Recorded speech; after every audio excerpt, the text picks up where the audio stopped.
Okay, welcome to the DPF Doctor's Automotive Pubcast. So, really looking forward to this one today. Long-term friend of mine, rather, Gareth Jones, joining us from Avon Tuning. So, good morning, Gareth. Morning, mate. How are you? Yeah, I'm good. We're in the pub, and it's 6:30 in the morning, ish, or maybe a little bit after that now. Or so It's a nice looking pub. Looks early a birds. It's great, you're a country boy, Gareth.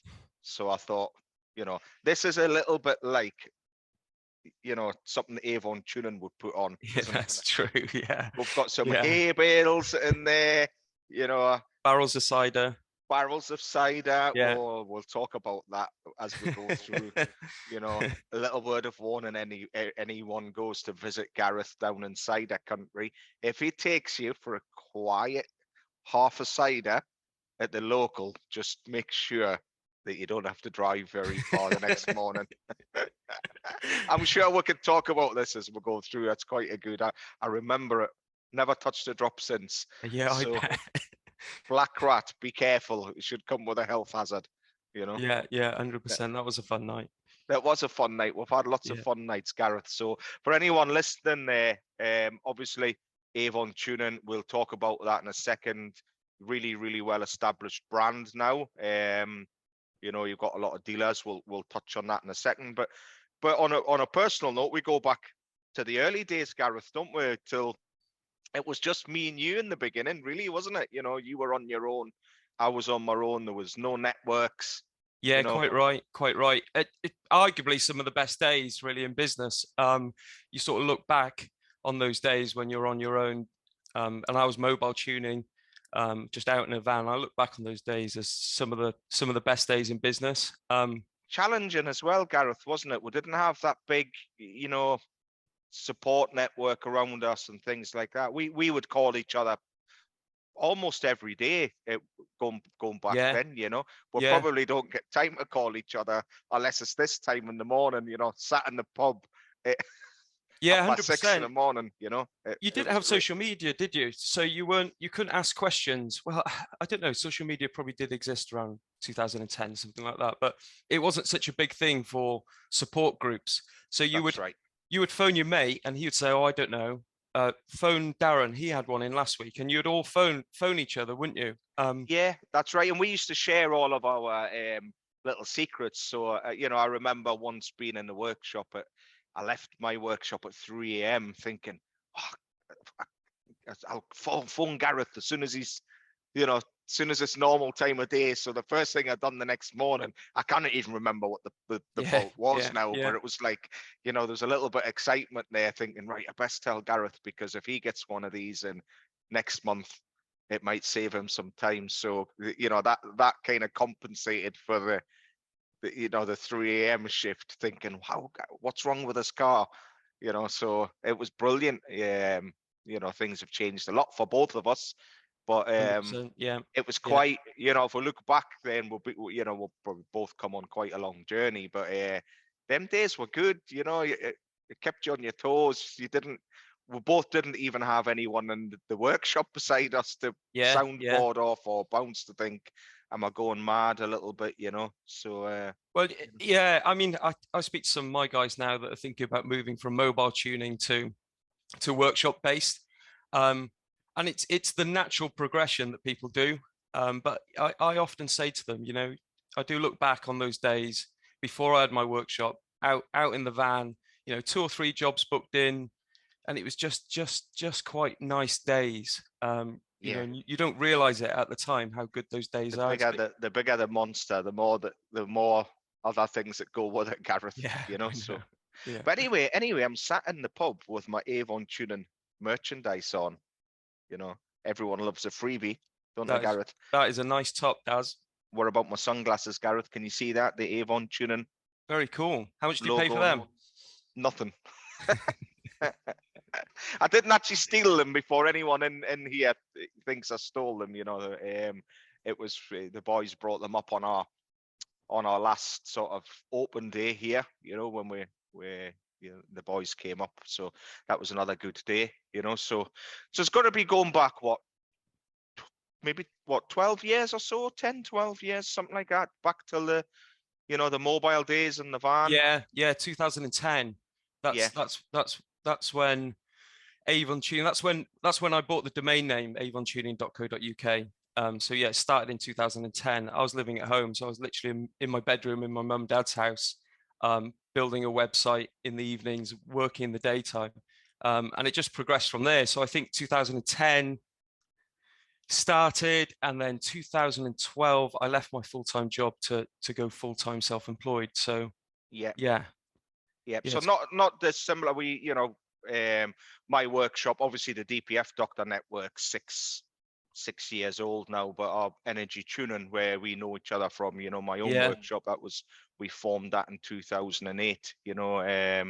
We had a workshop before then, so, but I kind of done the opposite. That was me moving from general fixing everything and doing clutches and stuff to moving down the route of being more specialized, so big achievement, Gareth, in that time scale, from 2010 being one man in a van. From people from the outside looking in now, it's quite good to look at this story, because from the outside looking in, people will say, oh, Gareth's done all right for himself, he's got this big, but it doesn't come without the hard work and doing things properly. And I've watched it grow from the one guy in the van to the size of network you've got now, but also the infrastructure, the team that you've built at Avon Tuning. You've got a real good, high quality team around you there, and you built it the hard way. Hired the right people, put the hard yards in. So fair play. It's been it's been a nice progression. So we haven't gone from nothing to to a big company overnight. So it's been 12 years of steady but quick growth, I suppose, and allowing us to take on the right people at the right time. So yeah, very lucky. I mean, I never refer to it as my business. It's our business. We're very much a team, and some of those lads that have been there from the early days, like James, Rich, John, I mean, it's as much theirs now as it is mine, because without them, it just wouldn't be here. They work on the business like it's their own, and that's why we're as successful as we are, because of their attitude to the business.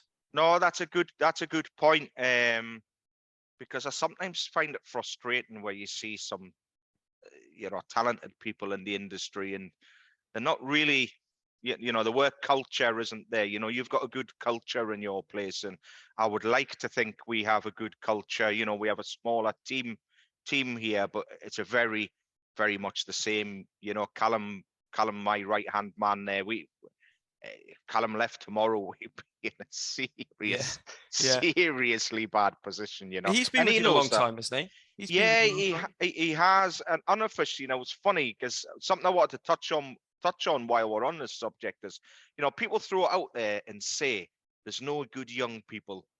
Young people don't want to work. I completely disagree with that, because if you take young John, I call him young John now. John's been with you for quite a number of years, and so is Callum. Callum's 25 now, so he's officially been here 9 years. But he spent all of his school holidays around the workshop and stuff. So he's actually been around the business for 11 or 12 years, and he just knows it inside out, And it's the same where, when we had the last open day, John been with you similar sort of time?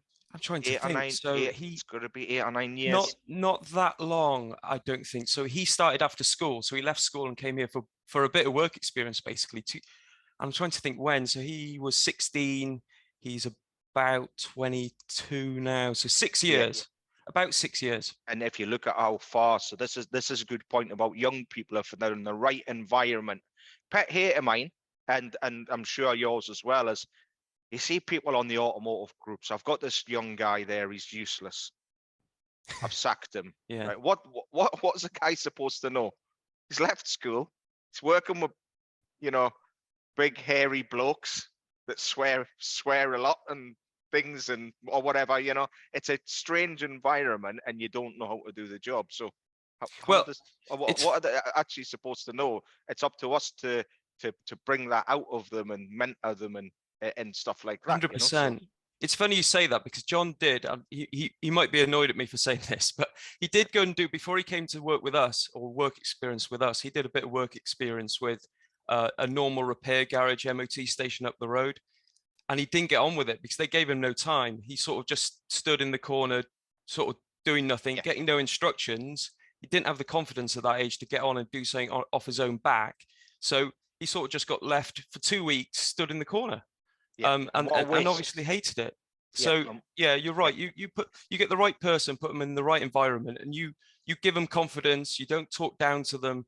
You yeah. make them part of the team. They will I become a think very good growing employee. your talent as well when you've got, especially for Avon tuning and things, a specialist business. It's great to grow your own talent coming through. You have the opposite there. You've got some experienced guys that have moved into your line of work. But when you see someone like John, when we had the open day recently, I sat down and I remember him when he was 16, Yeah, Christmas party, lying asleep, lying asleep in the toilet. Bless him. yeah, He was brand new. And I look back at some of the photos of us when Callum was that age, and you think, he's a grown man now, and he knows yeah, his job. But yeah. I had such a good grown-up conversation, if that's the right way to put it, with John when he was up here in May, and I thought, wow, people that say there's no good young talent around and things like that, how wrong can they be? 100%. But you've got to, any business owners out there, you cannot, people have said to me before, where do I get someone like Callum? Well, you don't. You've got to have that culture where they want to come to work Yeah, first and foremost. It's yeah. irrelevant what they know. They want to be there. You want them to want to enjoy coming to work, want to learn, respect them. Respect's a two-way thing. They You don't got to make respect the you. Yeah, you got to make the workplace somewhere where they want to come in the first place. yeah, of You course. know, And it's not all somewhere about where they, pay. no, it's not. It's not. And I still believe, unless there's some people are driven just by money, but I still believe if you have the right culture, people wouldn't leave purely on money. You Yeah, 100%. pay them well, make them part of the fixtures and fittings, but you've got to have it where the guys can walk through your office door and have a word or chat if there's a problem or whatever. And I think that's important, especially when you have a specialist business. Your guys are writing engine software and stuff like that. You can't just pick out some guy that's worked in the trade 30 years. He still No, can't write software. no. It's something that you've got so much training. It's like with us with Callum. On the helpline, someone really experienced rings up for help, and he's the guy they're helping, and he's familiar with the car and the scan tool they're using and what they should be looking for. And it's a unique skill, that it takes Yeah. quite a long time to Well, train someone up I think to that's the do, problem with having a specialist or having a specialist company like yourself, DPF, and like us, tuning. You can't just put an advert out looking for someone who's 20 years experience with DPFs, or you can't, an advert for someone who's got 20 years experience writing engine software. You just aren't going to get anybody. So your only option is to train them in-house. But if you're going to train them in-house, you want to keep them in-house as well. So you've got to train them, look Yeah. after them. So yeah, 100%. Yeah, but it's good, we sort of, from the outside looking in, we deal with a lot of workshops and stuff like that, and you can sort of see who's got the good cultures. You can see the good team. Yeah. It stands out. You go to some of the legendary joint Avon tuning and DPF Doctor Christmas parties and things like that we've had. The well, I don't know if we can talk about them before at 7 o'clock in the morning, but it's obvious there to see that there's a real team culture, Yeah. and it's a team, and that I think that's the difference between. You can't sink all those Jaeger bombs unless you're a team. I tell you what, that should be some sort of world record. So I remember getting, I remember the number. It was 368 Jaegers in one round. So if you're gonna go out, if you're gonna have a Christmas party with someone and you're gonna have a joint one with the Avon tuning guys, okay, book the next day for a quiet day, or book a driver to take you home, because that was, I've never seen anything like it. That was in one. They were the whole. It was like a conveyor belt, and when the till receipt came at the end, 368. There was only about 25 of us there, I think. Or I know. 30 maybe. So 30 of us maybe. So when I remember going downstairs, because we were upstairs in like a room upstairs that was a conference room type thing. And when we went downstairs, the Jaeger bombs had filtered all the way down, and you looked around, every chair, every table, every bit of bar had a Jaeger bomb on it. And randomers from the pub downstairs that nothing to do with the party upstairs were drinking them. It was quite funny. Yeah, it was. It's a good icebreaker though, Gareth. If anyone that was there when we went to Super Saturday in 2019. Yeah. We walked into the bar, we just arrived in Philadelphia and walked into the bar. And I knew you were going to come up with some sort of daft idea, if you like, because it was the look on your face. You went. So all the American guys were there. Steve Scott was there because he'd been over there for a week or so already. So we walked in, haven't had our first beer yet or anything. And everyone's getting to know each other. The Americans are looking and going, oh, yes, the Brits are arriving. And you went, I know what will break the ice. And 200 Jaegers later, the ice was very much broken. The ice was very much broken. So we went round with a tray each. So you ordered 50, but you ended up ordering another 150. Because we walked around. So a tray in one hand full of Jaegers, and it was like, hi, I'm Gareth. There's a Jaeger. Hi, I'm Darren. Have a Jaeger. And that's how we broke the ice. It's the key, isn't it? If you want to break the ice or get a party going, the key is Jaeger bombs. Lots of them. Yeah. Lots of them. But you've not had one now, Gareth, for you've not had one this year. I haven't had a drink since last year, so I'm trying to do a 1 year no beer. In fact, I'm trying to do all of 2022 without a beer. And that's impressive. For someone who drank a lot all the time. Because Gareth, you always had to be prepared. If you were going for a night with Gareth, you kind of had to think, I'll get some rest the day before, because this is going to be like, this is going to be a big event. Yeah. So it's a real personal challenge. My missus said I couldn't do it, basically. And if someone tells me I can't do something, I go to town on it. So I'm Shelley's fault. So she's laughing her head off now, watching you sitting with your fake cider on a Friday night. Yeah. I've had a few non-alcoholic beverages and a few nights out.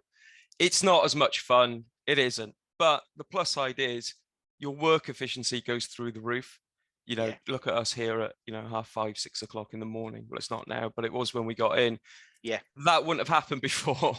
No, and we spoke about this, and I think it's a thing where I like a beer, but I've sort of changed to moderation and not during the week, because it's tough work, isn't it, running a network when you've got hundreds of people. Yeah, it's the workload is just insane, isn't it? The stuff that people don't see, having to be in at 5:30 in the morning and late nights and working on R&D and all them things. It's difficult to get time on a normal day. You need to be focused and sharp, just to be able to get back to all the messages and all the phone calls you get from members of the network. So we're not even talking about retail customers here. We're just talking about members of the network. That's it. And you like us, you see, it sounds cool and it's good. You've got guys all over the world now, and if you take, when I was over in Australia recently, we had an event at Josh's workshop at the Automotive Clinic, and Josh was with you guys before joining us, and that's kind of how we got to know about us, through dealing with yourself. They're on different time zones, so the messages start early. You've got to remember to put your phone on silent, because the message is coming early. So it sounds cool, and it is good, because you've got some really good people over there. But getting back to all these little questions and messages and stuff, is you can't do that when you've got a hangover. No. And you know what, it's also just the time. So the amount of time you've been in business. So a lot of people think the first few years might be the toughest. In my opinion, they're not. I think they're almost the best, because you're excited and you're building up. The toughest, I think, are sort of maybe 10 years in, because you're worn down. There's a lot of stress, there's a lot of pressure, long days, long weeks, family commitments as well. There's and it just wears you down. So you got to constantly keep going. Just having a drink doesn't fix it after 10 years. So you've got to keep coming up with new things, in my opinion. I think you've got to as well, when talk about, and you have been good, because I've had a couple of nights out with you when you've been on alcohol-free beer, which is great. I tend to, if it's a work event, if I'm going to be speaking the next day, like the event in Falkirk we were at. I was on a 2-beer rule on the Friday night, because I was doing a talk the next day. I want to be focused. I want to answer questions. So I've kind of, been sensible a little bit, because you need to be, because you've had a big week. You've been non-stop all week, and then that's going to roll. And it is, but it's not the answer to it's not something you should do because you're stressed. It's a shame I've given up drinking, Daz, because I went down the shop, on the way here. It was open, believe it or not, 5, and I found this Newcastle Brown Ale. Brilliant. But it's a special Scottish edition. Just like me. I know I'm a bad combination, to be honest, Gareth. Half jock, half Geordie. I am a full jock. Everyone thinks I'm a Geordie, but I am a full jock. But I moved over the border when I was 3, and then closer down to Newcastle. So, half my family are Scottish and half are English. So it's a, so I think I'll class myself as half jock, half Geordie, and that's quite a bad. That's probably why we've had some good fun nights out, Gareth. Yeah, I know. Well, yeah, me being Welsh and a little bit English. Yeah, that's right. We got a bit of everything in us. We are the same. You're Welsh with an English accent, aren't you? Yeah. So, and you can tell by the listeners here will be able to tell that we didn't go to the same school. Gareth's a little bit more educated, and I'm still trying to learn big words. So, but yeah. So touching on Super Saturday, Gareth, as well. This is probably another reason. How was Super Saturday? So paint the scene here, guys. We'll fly over to America for a weekend, big training event. A lot of the top training guys in America there. So we booked some tickets, went over. Gareth bought 200 Jaegers as soon as we went into the bar. And what happened the next morning, Gareth? Well, it was a bit of jet lag, in all fairness, I reckon. So what time's the taxis meant to pick us up from the hotel at 8 a.m., something like that, take us to the training event. Yeah. And I woke up at about midday, absolutely feeling very, very, very rough, very tired. Jumped in the shower, hot water wasn't working in the hotel, so cold shower, went downstairs, got a taxi to the event, walked through the doors, and I was just like, I don't know where I am. I remember vividly seeing you walk through the door down a long corridor. You probably couldn't even see me at the end, so I went and rescued you. That's right. I was with the receptionist, and she was asking me if I knew the royal family, did I know Harry and things like that. Yeah, it's funny that, isn't it? We had some fun.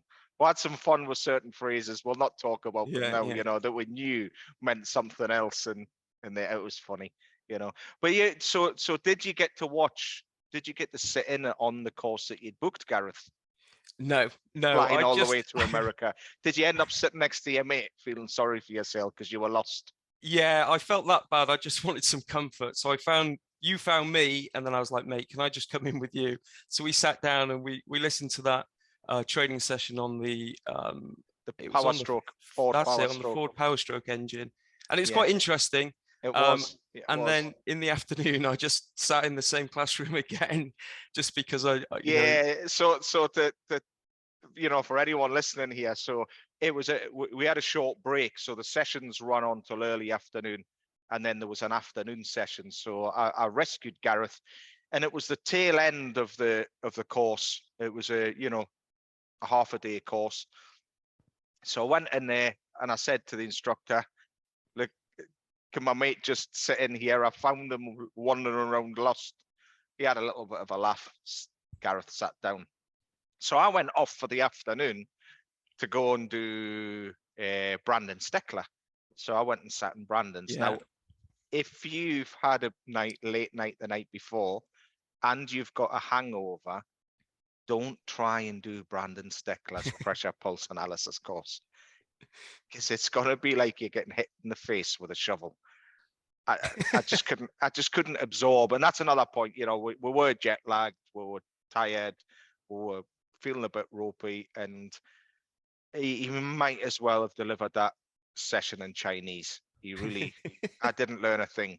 No, that's no reflection on Brandon. Brandon's a legend, such a clever guy. And we got till the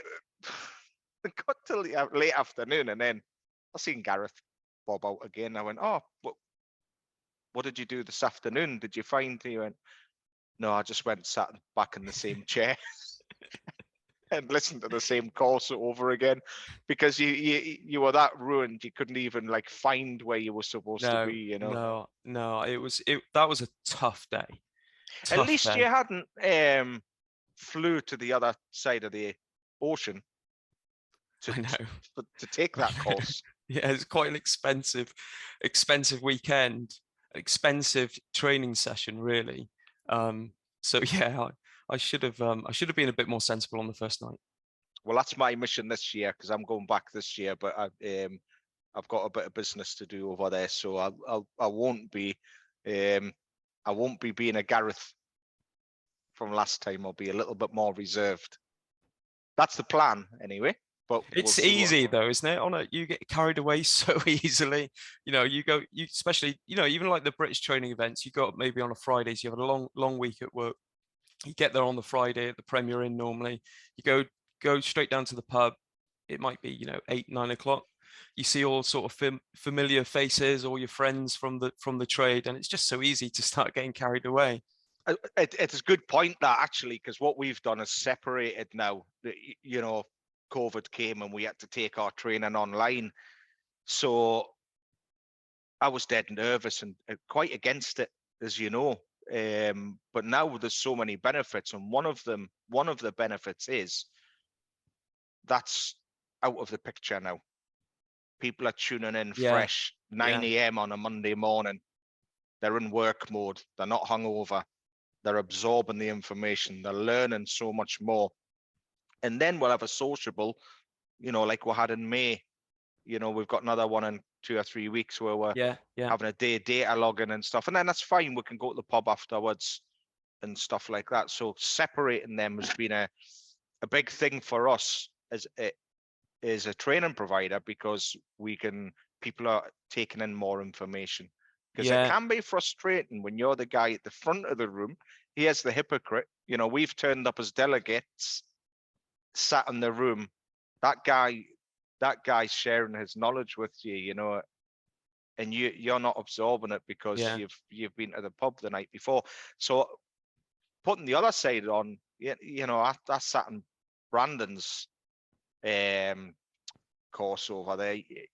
That's not good for him. If everyone in the room was hanging and not taking in what they're saying, you would get a bit disheartened. You're there to teach people, so that's been a huge thing that we've noticed, that people coming in when there's no pub involved the night before, it's a big thing, so, but we're sociable animals, aren't we? So it's a good idea splitting it up though. In reality, we're doing a very similar thing. It's it's just happened. It's just evolved, you know. We do a lot of online training now as well, but we still have people coming to the workshop. We were doing a training session yesterday for a chap from the Falkland Islands, actually. All right, awesome. Yeah, which is really cool. And you know, it was purely professional, but he's an apprentice, and he's over in the UK for 3 years, so he's nearly finished his level 3 now. But he's going to come over in October. So we got a track day happening in October. We're renting out Castle Combe racetrack, inviting all our agents to it. You know, it's free of charge. Just turn up with a car, or just turn up even if you don't have a car that you can take around the track. I mean, you don't have to have anything fancy. You can take your van around if you want. No one's going to care. What Gareth's saying here, Gareth's getting that because he knows that I don't have a fast car. He's trying to say, don't feel bad turning up in your Land Rover. I'm watching. Because I know he also knows that I don't drive fast. Is that what you were trying to say, Gareth? So yeah, it was that's what we're doing. So, you know, having little social events throughout the year. So it means the training, you're not trying to mix the two together. You do training professionally. And then the sociable ones can be full on sociable, bit of fun. Yeah. You know, they'll still take something from it. You know, your boys come up to our one in May and we had some people doing talks, but it wasn't training, it wasn't technical talks. It was, you know, more businessy stuff and a bit of fun, light-hearted things as well. And it's just good because that covers that element of it, you know. So there's a good reason to join Avon Tuning, isn't there? Well, yeah, join Avon Tuning this year, get a free track day. Here we go. Track day, you know, so awesome. You know, I'll try and come down to that one. You had one, and this will be the second one this year, Gareth. Yeah. So when was the first one? It was earlier this year. I can't remember what month it was. I remember when it was because it was in April, because it was when I was in Australia. It was the first week of April. So I flew out on April the 1st, which turned into be April Fool's Day with all the delays and stuff that we had. So, you know, April the 1st, your plane's cancelled. Yeah. You know, so that's when you had your last one. So I couldn't make it down from there. But it's important to get that sociable side of it. So touching back on Avon Tuning now, we started off with Gareth part-time, doing it from the bedroom and stuff like that, you know. So to where you are now, how many agents do you have now globally? So we have about 250 agents worldwide. I would say, I don't know the exact split, but I would say about 70 of those guys are agri specific. So agri and plant tuning is quite a growing market for us. And you've got an agri division now, haven't you, and stuff which are promoting it via there, and you've got you've got like the tractor dyno and stuff as well. So you haven't just got the, you know, people looking at your R&D side of it with your dyno cell, which is, you know, it's a thing of beauty, isn't it, that you've built there. So yeah. I mean, we got the 4-wheel drive dyno in house, Dim Sport 4-wheel drive dynos. We're Dim Sport UK and Ireland distributor for dynos as well. So we supply and install dynos. So we got their 4-wheel drive dyno in house here. Then we got the tractor dyno for mobile tuning. A lot of people go, wow, a tractor dyno, it must be enormous. They don't realize that it's actually connects onto the PTO on the back of the tractor. So it's quite a small, compact trailer unit that you can tow to site. But then we're hoping similar to like something you see towed along like a mobile compressor or something like that, isn't it? Or mobile generator or something like that. It's exactly. You know, So and then we're hoping to install another dyno in the next year or two. Another 4-wheel drive dyno when we're trying to expand where we currently are. I'm actually in a little porta cabin at the moment because we're trying to expand it out the back of our current workshop. But yeah, so you'll have two dyno cells. Two dyno cells, 2 4-wheel drive dyno cells. One will be the existing one, and the new one will be Dim Sport's new single roller design. So yeah, we're trying to make that happen. 250 agents worldwide. As I said, about 70 of those are agri specific. The rest are sort of car guys. There's a few truck guys in the mix, but it's mainly car and agri is our main focus really. And we've got some emerging markets just like yourself. I mean, Australia's been good for us over the last 2 years, and it's getting better.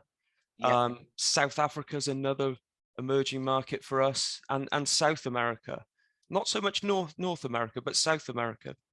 We're getting a lot of interest there at the moment. So I know you guys have been busy over in Australia, haven't you?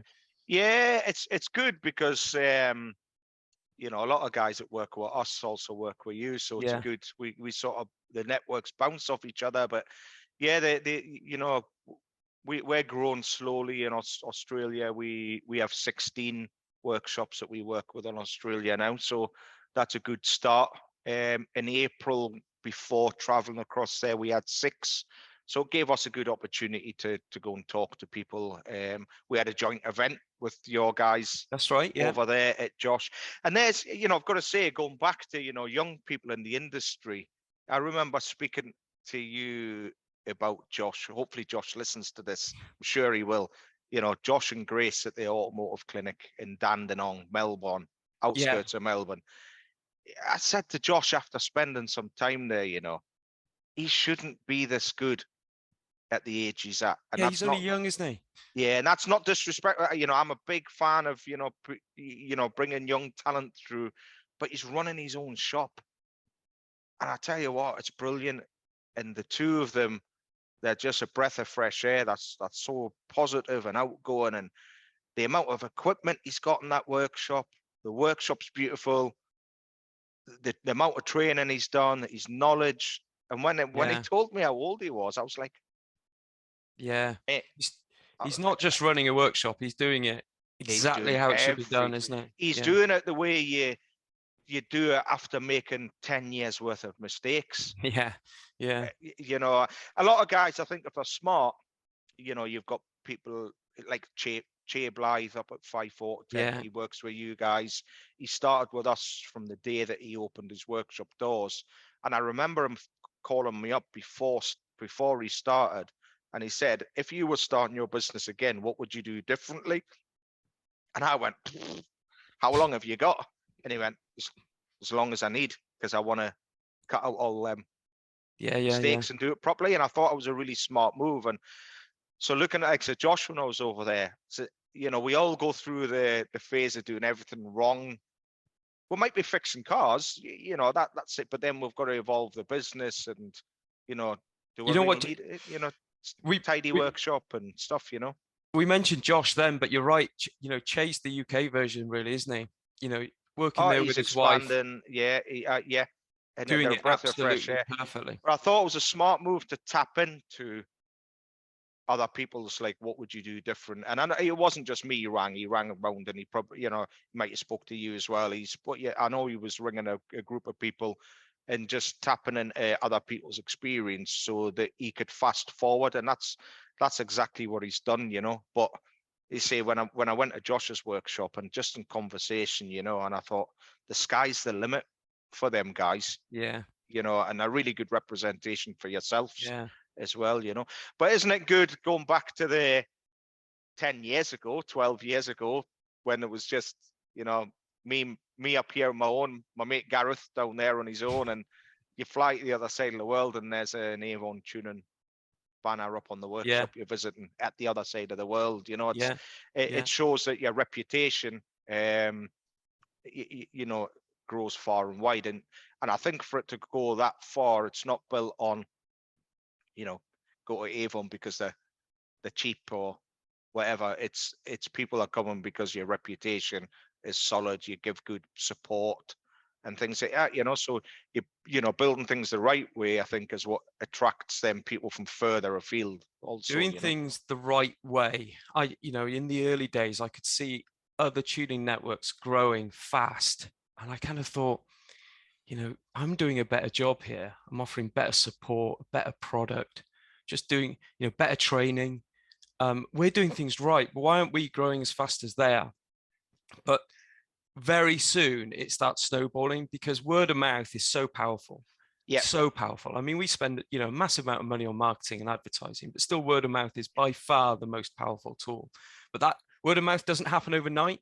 So it's taken a while. But the thing with word of mouth is it's I can't think of the right terminology, but it grows, it snowballs. So you tell one person, he tells another person. Then you got 2 people telling other people, and 5 people become 10 people, 10 people become 30 Yeah, people.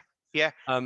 So yeah, And doing it's things the right more of way. a long, it's got more sustainability when you're doing things right, because customers will stay with you for longer and stuff like that. What didn't spread word of mouth, Gareth? There was an allegation that you're the worst barbecue host in the Southwest. I dispute that. There is a reason why I called you sausage, isn't there, Gareth? Now, anyone coming in now, right? This is a little bit like if you now turn up at Avon Tuning, you go, wow, right? You've built a mightily impressive setup there. You've got the dyno cell. The place is stunning. All right. So, and I love seeing that, because I like looking back at our old pictures, and sometimes I go, oh, looking back now, but yet it shows the journey you've been on, and you've constantly. So you'd be, it was, wasn't quite a farm shed, but it was on a farm, and look how you transformed it and stuff like that. Yeah. So it's like your barbecues. The last barbecue I was at Avon Tuning was brilliant, because you got a man in to do it for That's you. right. All right. And he came and you had a hog roast. That's right. And everyone's like, wow, this is amazing. And I was like, you should have came here 10 years ago. When I drove 7 hours to give my mate a hand with a barbecue. I was like, Gareth, where's the barbecue? And it hadn't been cleaned since the last barbecue 6 months ago, and there was probably the cure for COVID on that barbecue right there. So anyway, we're trying to scrub the barbecue. So we spent a couple of hours cleaning the barbecue, and then it was like, right, have we got any gas? Nope. So people are starting to turn up now. No gas. I haven't got a clue where they need it. So I had to jump in the van and go and get a gas bottle. And then once we get the barbecue lit, where's all the stuff, Gareth? Let's get it. Your dad turned up. He was, piloting the barbecue and stuff like that. What did we have? Sausage. That's all you need, mate. Have you got anything else, Gareth? What do we need anything else for? That was the answer. I said, what if anyone doesn't like sausage? And you said, well, who doesn't like sausage? hence I still call you sausage now to this day, because I've never been to a barbecue ever where the only thing was sausage. Yeah, and there was probably about 200 sausages. Yeah, and that was it. Not one single burger. And cider. There was cider, sausage and cider. Sausage and cider. What else does a man need? So that's why if anyone ever hears me calling Gareth sausage, it's not anything seedy. It's purely because of that barbecue. But when I went to the next one and you'd hired a grown-up and do the barbecue for you, it was like, that's evolved a little bit as well, So no, it was still good. It was quite sociable, So some people may think that the term sausage stems from a different story, So, which terms I'd like to ask you a question. Have you ever shared a double room with a man and duped him into it? Only once. Only once. Only once. Was it a handsome guy from the Northeast? He's very handsome. Yeah, very handsome. So what happened here, guys, was I think it was Worcester. It was. So Worcester. back in the day, we used to tune a lot of motorhomes, so we'd go around all the in the summertime, we'd go all the big motorhome events. So if I was anywhere reasonably close to Gareth within an hour, he'd pop up and see us. Sometimes he'd stay for a beer. So I don't know how many years ago that was, but Callum was with us. Callum was drinking, and he could have been 18. I think Callum was around. So Callum was probably 18 or something like that. So maybe 7 years ago or ish. So Gareth says, "Oh, pop up and I might stay." So I said, "Just bring a sleeping bag, crash on the floor of my hotel room." So anyway, he turns up. We go to the pub. We have a good night as usual, and then I'm going back to the room, and I just unlocked the hotel door, And I said to Gareth, "Oh, you haven't got your sleeping bag out the car." And he went, "What sleeping bag?" And he burst through the hotel room door and claimed the bed and jumped in. True story. Yeah. And you said, you can either, and you said, and I've still got the photograph on my phone. Every now and again it pops up, and I'll send it to you. And he said, "Well, you can get in as well, or you can sleep on the floor." And I was like, I haven't got a sleeping bag, so I just climbed in. You know, that photo keeps popping up on Facebook, and it's it's quite a. Well, we're quite proud of it at the time. I don't know if now we would probably get not away so with proud it, now. but we took a selfie of us two, the two of us looking all happy. Took a photograph, went to sleep, woke up in the morning, and you know, so I got the photograph as evidence. You know, so it pops up. You're my first and last. Yeah, so no, it was all good stuff. But my wife did, on serious note, back in the early days, we used to call each other that much. You know, my wife did used to wonder if we were having an affair because she was like, "Is that your boyfriend on the phone?" And I was like, "Yeah, I'll not be long." And then an hour and a half later, we're still on the phone, you know, talking about some problem on a car and things like that, you know. So looking at some of these stories, if you combine Super Saturday and sharing a room with me, then it's quite possibly why you drink alcohol-free cider now. Yeah, not forever. Not forever. So yeah. Well, yeah. I look forward to being there on your first time. A lot of people have said that. A lot of people have asked me to notify them, you know, when I'm going to the pub next year. Yeah, it's going to be. But you're getting older now, Gareth. So it's going to be maybe an anticlimax as well, you know. So so there you go. Gareth, aka Sausage, aka Flip Flop. That's my other little term of endearment from. So I'm going to tell this little story quickly before we go. The flip flop story is another quite good one, isn't it? Oh yeah. Can you remember the flip flop story, Gareth? Yeah. So Gareth, I spoke to Gareth on a Sunday, or it might have been either the Sunday or the Monday, and you'd been away on a stag party somewhere. And Gareth loves, the phrase "life's better in flip flops." That applies to Gareth. You know, if you see him in the pub, he's happy when he's got flip flops on. So they're his prized possession, flip flops. So the conversation went, "Oh mate, I lost my good flip flops on Saturday night." And that was it. That was the start of the conversation. Yeah, what happened? Oh, I was at a stag party and I took a shortcut. Yeah. And then about 5 minutes into the conversation, he hadn't just lost his flip-flops, he'd lost his cigarettes and finally his work phone.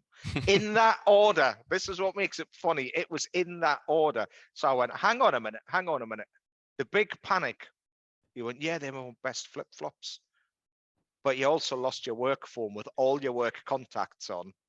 So you rewound, and I think if you want to tell, you went and retraced where you thought drunken Gareth. It was hilarious. So I can't remember where we were. It was my mate Ed. It was his stag do. We're down southwest somewhere, Cornwall, Devon, I think. And I woke up in the morning, had nothing, no flip flops, no phone, no cigarettes, no wallet, nothing. And I was like, oh no. So I sort of woke everybody else up, had a good look round, couldn't find anything. And I kind of thought in my head, where was the last place you remember being? And the last place I remember being was some nightclub. So I asked my mate to drop me down there. And I just said, leave me here, mate. I'm going to try and trace my steps. And outside the nightclub, you either could go left or right. That was the only option. So I walked left a bit, walked down there. Nothing was coming back to me. I couldn't see any clues. So I turned back, and sort of headed right up the road, technically, if you'd come out of the nightclub and turned right. And I spotted half a Lambert and Butler on the floor. And that's what I smoked at the time. So I thought, oh, that's a good sign. Kept going, and I found a few more clues. Then I found a flip-flop. I was like, I'm onto it. And I walked, and I'd cut up through someone's garden, up like this big steep bank. And I knew that because I kept finding all these clues. So eventually I found everything. I found my phone, my flip-flops, my wallet, my smokes. They were pretty trashed, but I found everything eventually. So yeah. And some of them were actually in someone's garden, if I remember rightly. Yeah, that's right. Yeah. Took a shortcut, because I remember you saying, and I said to you, what made you go through the garden? He says, well, you looked up and you thought, drunken Gareth wouldn't have walked round. He would have walked through. So when you went up through, can you imagine looking out in the morning? Here's this guy rummaging around your garden and climbing over walls with one flip flop in his hand. He's just trying to find the other one.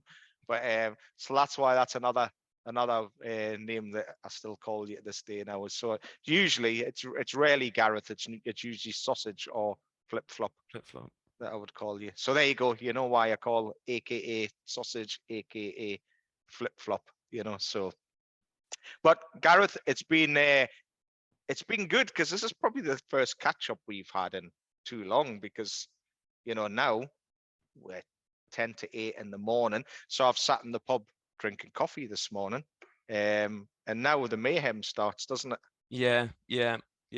What time is it? 10 to 8. So yeah, everybody's going to be rolling in 10 minutes. Everyone's starting to waken up and things like that. We've been on the go for hours now.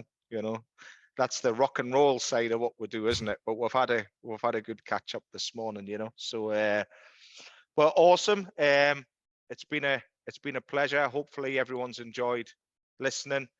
If you need to know more about what Gareth does at Avon Tuning, just type it in on Google. They're not hard to find. Other Avon Tuning.co.uk. That's it. Yep, there you go. Yeah. So look them up, get in touch, and hopefully I shall see some of your guys soon, with a bit of luck. Yeah. So that's 2 or 3 weeks time, isn't it? Euro 6. 28th. So we're doing we're having a day on Euro 6 stuff, data logging and things like that. So hopefully, so quite a few want to go. So we got another lad in the workshop called Marcus. So you've met Dave, he's new. Yeah. We've got Marcus now, he's new. Marcus, funny, people are wondering, even the guys here are wondering why we're taking on more people. I'm taking them on now, not because I haven't got enough work, or we haven't got enough work in the workshop really, or we don't want that much work in the workshop for all these new guys. But what we're actually looking is in 2 or 3 years' time, we need to get them in now and start getting them trained up, ready for when we need them in 2 to 3 years' time. There's no point when what we've done in the past is sort of waited until we really, everybody's working at 100% efficiency, and then go, oh, God, we need somebody. Let's find somebody. Well, that process takes maybe 3 months to find the right person. Then you get them in. You've got to train them. You've got to train them, and if they're not going to be up to speed, or especially what we're doing for a year or two at least. So basically, we're taking people on now, knowing that in 2 to 3 years that they're going to be ready when work is going to be busier. We're going to have more people on the network. So yeah, we got a few guys. They all want to come. I think Dave and John really enjoyed the last one. Yeah, it was good. It's like your days. We'll try and make it fun as well, interesting. We'll learn a lot. Some of the guys, it's not necessarily, your new guys will learn a lot, but what we find, same as you, is sometimes the knowledge is in there, but you're just getting people to look at things a bit differently. So a data logging day is always good, because people are a little bit put off by the terminology, aren't they? But there's nothing to it. It's getting familiar with what numbers are we expecting to see. That's the name of the game, isn't it? So on a busy day, that number's jumping out you and going, I'm not right. This isn't what I'm supposed to be. So that's why we're having a day of data logging on good vehicles, so it becomes easy to fix problem ones. So it'd be good to see some of your guys up, especially the new guys. We can spend some time with them, and and we'll have a good bit of fun in the evening as well. So so Gareth sends other people now, because he's he's not as sociable as he used to be. But next year he's going to be back. Year I'll be there. He's going to be back. So, but Gareth, it's been a pleasure, and I'll catch up with you again soon. Hopefully everyone's enjoyed listening, and enjoyed a couple of stories, and got to know a little bit more about the sociable Gareth, not just the serious Gareth. So don't let us put you off. On a serious note, before we go, when we're quite similar in a lot of ways. When it's having fun time, then we have fun. but when it comes to actually what we're doing, we're very much driven by perfection and doing things right. So, you know, he's not having a party around the office when he's writing software and stuff like that, you know. So but Gareth, it's been a pleasure. Thank you, mate. And hopefully we'll have some more interesting guests coming up soon on the DPF Doctor Automotive Pubcast.